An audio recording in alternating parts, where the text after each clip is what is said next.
Hi there, I'm talking to you in my dark shades hat on, and that means it's about self-help, self-love, looking after yourself. Now, I wanted to talk about this subject because we've got so many families that are segregated for some reason or another. And we often ask ourselves, what have I done to deserve it? You have some grandmothers who can't see their grandchildren, you have children who are not speaking to their parents, and you have parents who are not speaking to their children, and you have grandparents who've gone somewhere else, and you've got a lot of backbiting and arguments and all sorts going on.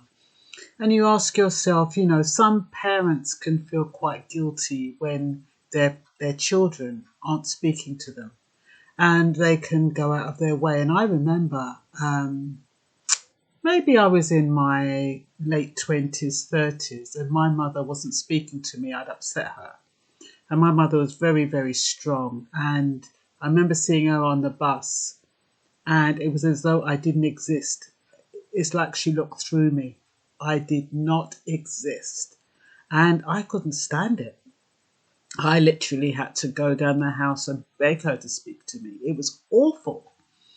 But you've got some people who don't really care whether or not their family is united, whether or not the children are speaking to each other.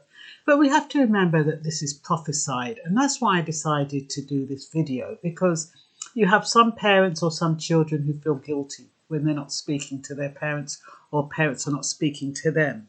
And so in Matthew 10, it says, a brother will deliver a brother to death, and a father his child, which means there's no loyalty between a brother and another brother, or a father and his child. It also says children will rise up against parents and cause them to be put to death. Sometimes you've got children who are lying about their parents and are doing things that put their parents to death. We find it in the news all the time. I haven't got examples, and I didn't really think about doing this video, to be honest. It came off the cuff.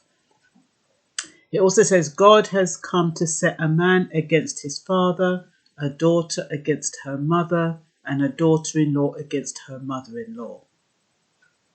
A man's enemies will be those of his own household. And so what that is telling you, and that's prophesied in the Bible, so we mustn't be surprised. We mustn't think, oh my God, this is something unusual. We have to look at it as a part of prophecy. And if it happens, it's whether it's a lesson, whether whatever reason it happens because it is prophesied. And in certain cases, there's nothing you can do about it. Sometimes, even though your parents are your parents, the energy isn't good. Some people have parents that are horrible to them. And so you can't really blame the children for not speaking to them. So you have to look at the whole picture. You can't, I shouldn't say you can't, but you have some people, who judge children who don't speak to their parents. They judge parents who don't speak to their children.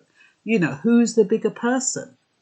But the fact of the matter is that once you as an individual, whether you're a child or an adult, whether you're a parent or a child, I should say, it's up to you to offer an olive branch. If you've offered an olive branch and it hasn't worked out, then you just have to say, okay, you've done your best. So I'm just putting it out there so that people who have got disrupted attachments and who are not speaking to family members and who feel guilty and upset and depressed about it, just think about it as just do your best. Like I said, do what you can to bring it around. If it doesn't come around, accept it and just leave it and get on with your life. Don't let it drain your energy. Don't let it upset you, or try not to let it upset you. I can't say don't let it, because we're all different, but try not to let it upset you. And like I said, once you've done your best, the best is all you can do. And the best just has to be enough. I think, yeah, providing your heart is open, your door is open. So supposing it's like the prodigal son. You know, the prodigal son went off and went off for years. And the son that was loyal was around, and, you know, the father had his back, and, you know, he had his father's back, and he was doing everything. And yet when the son who went off came back, the father took out the biggest cow and did everything for that son who returned. And the son who had stuck around became resentful. All that is saying is that it's about forgiveness. And the child that's been loyal might not understand that. But it's about forgiveness, and it's about opening your heart to those you love and allowing them to come in, letting them know that the door is always open, regardless. If you're tired of going the extra mile, you don't have to go the extra mile. Just go as far as you can go. Sometimes people have unrealistic expectations. Just make sure your expectations are realistic. And you also have to ask yourself, how much are you going to sacrifice in order to resolve a situation? So I think that is all I wanted to say about that one. If you wanted to look it up, it's Matthew 10, New Testament. That's all for now. Bye-bye.